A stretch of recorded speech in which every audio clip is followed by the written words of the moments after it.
Ini saya akan menceritakan sedikit kronologi dari awal tahun 2025. Itu bertepat di bulan Januari tanggal 8. Kejadiannya terjadi di lapangan sekolah. Jadi anak berkumpul di lapangan sekolah dari kelas 1 sampai kelas 6. Kebetulan ada anak 4 orang yang rambutnya bersemir, Pak. Jadi rambutnya bersemir pirang. Anak kelas 6 SD. Merah gitu ya, cat pirang ya? Iya, di semir pirang, ini cat merah. Jadi saya melakukan razia karena sebelumnya sudah diberitahu, sudah dikasih tahu bahwasanya yang dicat harus dicat hitam kembali seperti itu sebelum libur semester. Ternyata setelah masuk liburan semester, mereka masih rambutnya bersemir. Nah, jadi saya merazia, saya potong rambutnya. Anak yang bertiga, teman anak yang ini tadi, mereka menurut ketika dipotong, mereka menurut karena mereka merasa memang salah mereka seperti itu. Nah, yang satu ini mereka berontak, dia nggak mau dipotong rambutnya. Jadi akhirnya saya bilang dipotong sedikit aja seperti itu. Akhirnya dia mau dipotong. Setelah rambutnya dipotong, dia putar badan itu ngomong kotor, Pak. Jadi setelah dia ngomong kotor, saya refleks, nabok mulutnya. Kamu ngomong apa? Orang tua di sekolah ini ya guru kamu, seperti itu. Kalau di rumah orang tua kamu ya orang tua kamu, tapi kalau di sekolah guru inilah orang tua kamu, seperti itu, Pak. Tapi tidak ada kejadian yang berdarah atau mungkin giginya patah atau seperti apa, tidak. Refleks satu kali dan saya tidak pakai atribut apapun di tangan saya, seperti itu. Nah, dan anak itu masih masuk ke pelajaran selanjutnya. Jadi masih belajar sampai selesai, sampai pulang sekolah masih belajar. Jadi kejadiannya hari Rabu, pulang sekolah mungkin dia ngadu ke orang tuanya. Setelah itu orang tuanya ada datang ke rumah saya. Datang ke rumah saya, dia marah-marah ngomong, apa yang kau anuin dengan anak aku, kata gitu kan. Jadi saya jawab, duduk dulu bang, biar kita ngomong baik-baik kan gitu. Tapi dia tidak mau ngomong baik-baik, akhirnya marah-marah gitu. Sudah tuh sampai ngelontarin kata-kata kasar juga.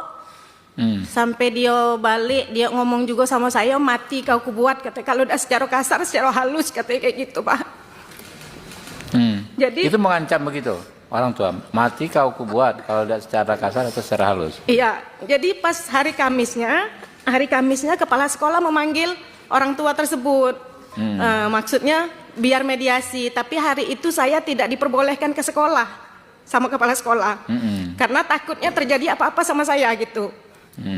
Jadi kepala sekolah berbicara dengan orang tua tersebut, tapi orang tua tersebut tidak mau karena kami sudah mengadukan ini ke proses hukum, seperti itu, tidak mau berdamai kayak gitu. Akhirnya dia adukannya ke Polsek Kumpe waktu itu. Nah, akhirnya saya dipanggil juga, dapat surat undangan, diwawancarai di sana, dan tanggal ada di situ tanggal berapa?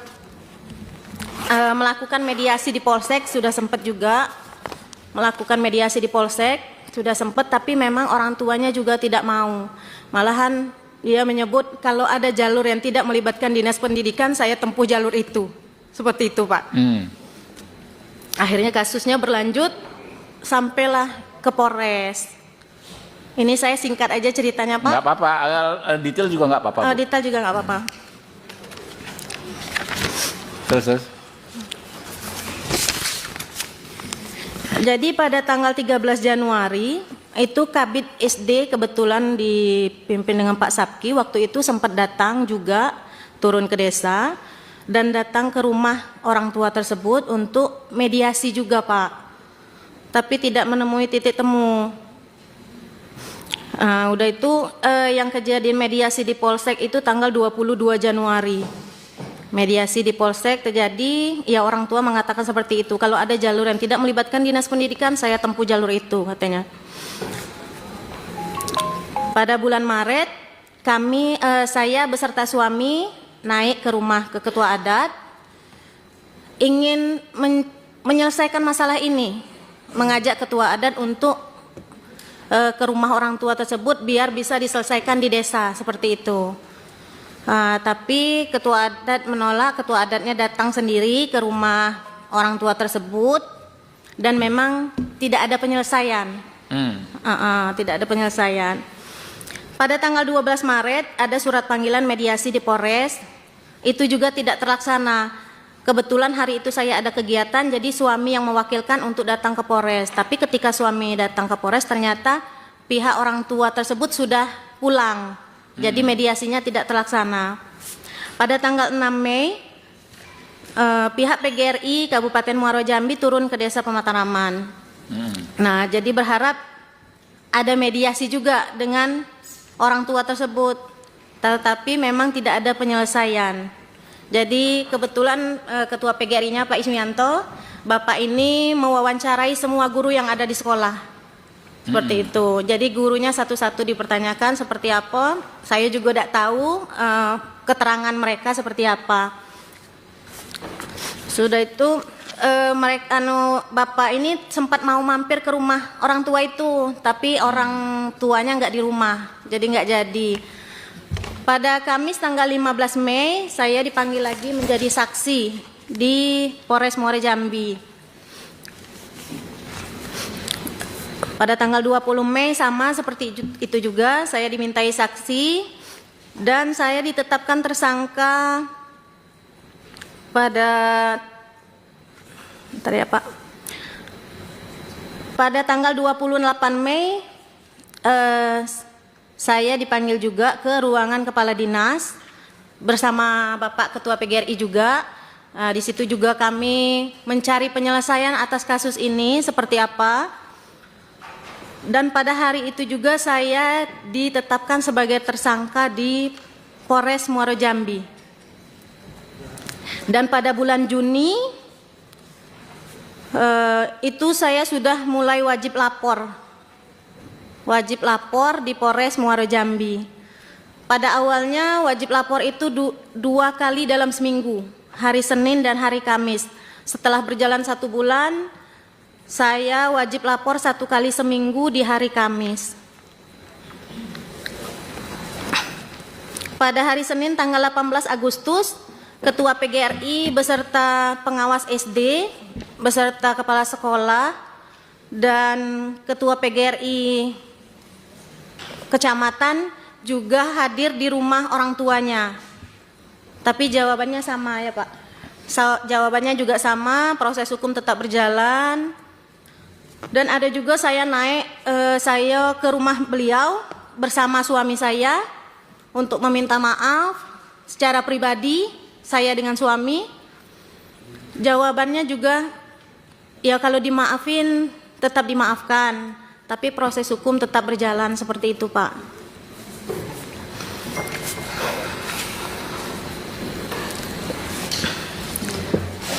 Dan pada tanggal 17 November, saya dan seluruh Kades di Kumpe menghadap ke Bapak Bupati Muaro Jambi untuk mengurus kasus suami saya. Untuk mengurus kasus suami saya sekaligus menyelesaikan permasalahan saya. Jadi di situ disarankan untuk dengan Pak Bupati untuk menulis surat permohonan. Surat permohonan saya layangkan tanggal 25 November ke Kabak Hukum Muaro Jambi.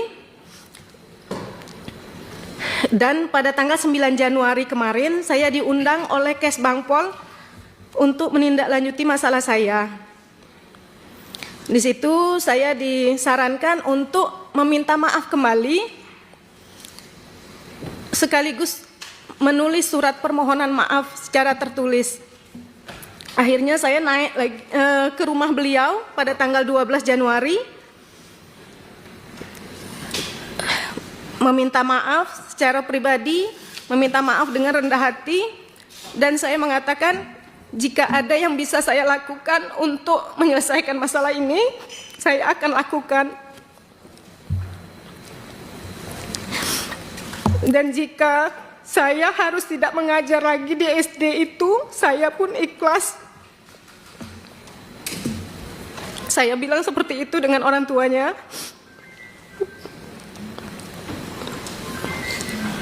Tapi jawaban mereka,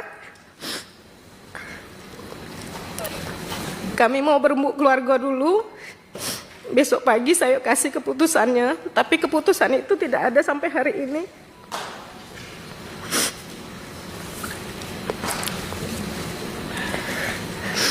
Jadi suami saya sudah ditahan dari 28 Oktober, hampir 3 bulan Pak. Dan saya menjalani ini dari 6 Juni, wajib lapor ke Polres. 1 minggu 1 kali. Jadi kalau dari pihak pendidikan, pihak Bupati memang sudah banyak membantu. Tapi memang tidak ada penyelesaiannya seperti apa. Seperti itu Pak.